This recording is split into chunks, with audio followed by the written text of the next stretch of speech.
suis président de la deuxième séance. Je ne connais rien aux réseaux sociaux online, je ne connais rien à l'AMIA, etc. Mais j'ai appris plein de choses parce que j'ai lu quand même, c'est à ça que servent les collègues, à vous apprendre des choses. En revanche, je travaille beaucoup, donc je suis sociologue à l'INRA, et je travaille beaucoup sur des questions liées au risque, en particulier la question de l'alerte, de la normativité, de la régulation publique, etc.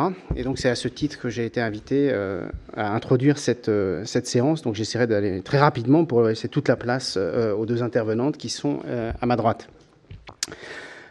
Alors, évidemment, la première chose qu'on fait en général en sociologie quand on ne connaît pas un objet, c'est qu'on sort d'autres objets et qu'on compare.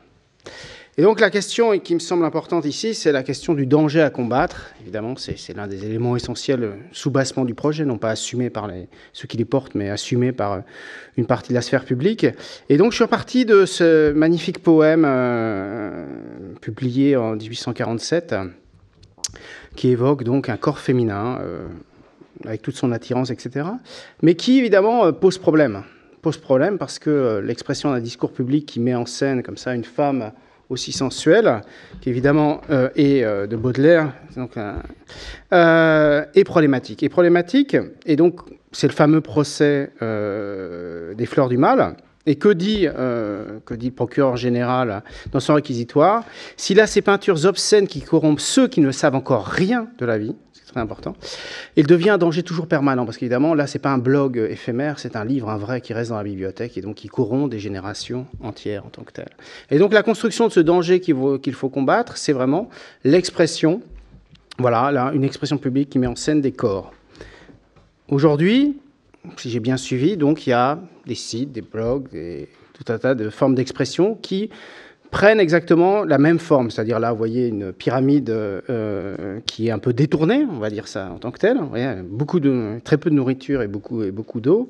Et une expression publique qui met en scène ces blogs comme étant des dangers. Là, on a Valérie Boyer, députée UMP très connue.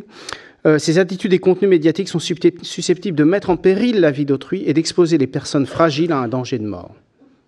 Donc on est dans le même type de construction sociale, c'est-à-dire la construction d'un danger par représentation et par effet sur autrui. Si on revient à la question de quel type de schéma il y a sous-jacent, il faut repartir, il me semble, de William James et de la question des moyens par lesquels, dans nos sociétés, nous parvenons à connaître les choses. Donc William James oppose deux types de connaissances. La connaissance par autrui, c'est-à-dire tout ce que vous savez à travers, par exemple, voilà, je sais que la Terre tourne autour du Soleil. Expérience directe nulle. Je le sais parce qu'on me l'a dit, parce que c'était dans les livres, parce que j'ai vu des images, parce que plein de choses. Voilà. À l'expérience directe, toute une série d'éléments voilà, où vous travaillez les choses en tant que telles. Je sais jongler, je sais comment une balle évolue dans l'espace, par exemple. Voilà. Et ça, c'est une expérience directe en tant que telle. Évidemment, le schéma qui est sous-jacent à toutes ces histoires, c'est l'idée que la connaissance par autrui devient extrêmement importante. C'est une caractéristique essentielle de nos sociétés, quel que soit le terme, enfin, je veux dire, si on appelle ça postmoderne, tout ce que vous voulez. Et donc, l'expérience directe, elle réduirait. Et donc, cette connaissance par autrui serait d'autant plus importante que l'expérience directe diminuait.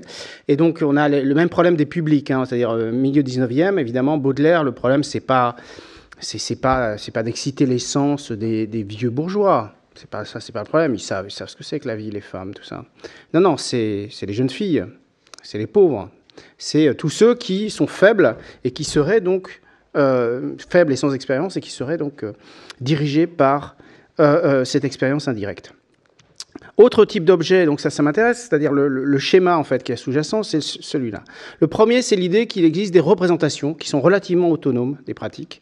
Donc là, je prends l'exemple de la sexualité. Voilà, il y a des représentations de la sexualité qui sont largement indexées sur des médiations qui sont ici, par exemple, les films porno, qu'on va donc entre guillemets accuser ou mettre en scène comme ayant une influence sur des pratiques. Donc la femme objet, les violences faites aux femmes, etc. Mais autre exemple, le bareback, c'est-à-dire le fait que l'absence de préservatifs ou d'allusion aux MST, etc., dans ces films, du coup, joue un effet de création, de transformation, d'augmentation d'un certain nombre de pratiques, donc le bareback étant la revendication dans un certain nombre de communautés homosexuelles masculines, de ne pas se préoccuper de la question de la séropositivité de son partenaire et de surtout ne pas utiliser de protection. On a évidemment le même schéma, il me semble, ici.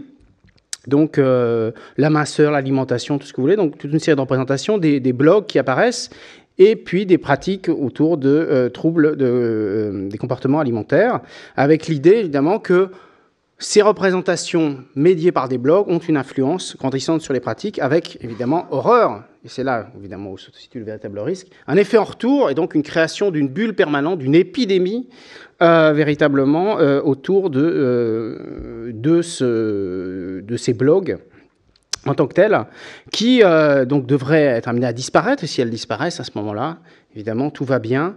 On va retrouver un individu dans lequel on va essayer de mettre en accord des représentations et des pratiques et régler en modifiant ces représentations à partir d'un travail, en particulier d'un travail clinique, mais pas seulement. On va régler un ensemble de choses. Voilà la manière dont, il me semble, ce risque est mis en scène et évidemment, d'une certaine façon, les travaux qui sont présentés ici sont, entre guillemets, contre cette représentation. En tout cas, équipe autrement le problème et le cadrage du problème. Ce qui m'amène à 3 types de questions. J'ai déjà dépassé. La première, c'est évidemment, et il me semble qu'elle a déjà été abordée ce matin, la question de la spécificité. Donc, suicide, mode d'emploi, les suites, dans les années 70, etc., même type de choses, voilà, c'est de l'apologie, vous allez inciter à, ça va modifier, etc. Bon, Timothy Leary, dans les années 60, la drogue, évidemment, c'est quelque chose de constant. Mais là, on est dans des pratiques, entre guillemets, à la limite de la légalité. Mais ce qui est intéressant, c'est que tout un tas de pratiques culturelles ont le même type de schéma, c'est-à-dire voilà, les jeux vidéo, les jeux de rôle, le heavy metal, etc. Et puis, évidemment, on revient au roman, qui est quand même la manière dont on a construit en premier, même avant le film, et je vous renvoie aux travaux d'Olivier Caïra, c'est-à-dire le roman, l'influence du roman, évidemment, sur les masses, et en particulier sur les jeunes et sur les femmes. Donc, premier type de question, vraiment, voilà, qu'est-ce qu'il y a là de spécifique en tant que tel dans ce qui est étudié? J'ai moi-même des réponses, mais je préfère vous laisser répondre. Deuxième élément important, c'est la question de ces blogs et de la manière dont ils sont à la fois conçus, lus, travaillés. Une tension qui me semble importante dans ce que j'ai lu, c'est la question voilà, de l'expérience fictionnelle contre l'authenticité. C'est-à-dire, est-ce que ces blogs sont agissants parce qu'ils sont authentiques ou parce qu'au contraire, ils sont fictionnels, il y a tout un jeu autour de la fiction.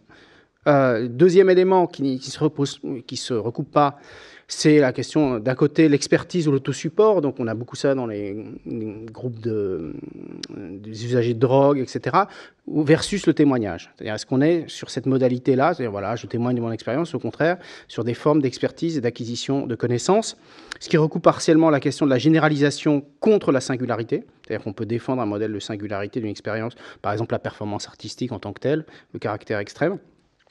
Le syncrétisme contre la segmentation, voilà, est-ce qu'on a un monde qui se définit par lui-même et qui définit ses frontières, ou est-ce qu'au contraire, on passe son temps à se battre entre non, mais moi je suis ceci, moi je suis cela, etc. Et enfin, évidemment, est-ce qu'on est dans un modèle de séparation entre l'écriture et la lecture, ou est-ce qu'on a des formes d'interaction relativement importantes? Derrière tout ça, en fait, il y a l'idée, par rapport à une hétérorégulation législative, quelles sont les formes d'autorégulation de ces communautés? C'est-à-dire, quels sont les blogs à éviter, quelles sont les pratiques dont il ne faut pas parler, quelles sont les choses qui sont considérées comme dangereuses, problématiques, ne correspondant pas aux expériences qui sont recherchées ou qui sont décrites ou qui sont... Voilà.